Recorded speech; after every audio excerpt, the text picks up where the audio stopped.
Ғұмырыңыздың 5 минутын қия аласыз ба, мадам? Жүзіңізді жүрегім көруді қалайды. Сырыңызды ашуға ұяласыз ба маған?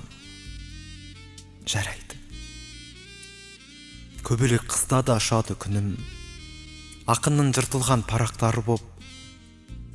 Көңіліңіз неге құсалы бүгін, жүрсіз бәлде жаратпады деп. Тағдырым неге шайқаласын көп, сынақтарына сүрініп келем, бақытымызды байқамасын деп тәңірден күнде тағылып келем. Айтылар әлі өлгесін өсек, ал адамдардан дұға қалайық. Жасымызды өмір көрмесін десек, жаңбыр жауғанда жылап алайық. Бақыттың әлі есігін қақпаған, жүреді пенде жырлап тек. Әлемде жалғыз шешімін таппаған, қалайық жаным жұмбақ боп.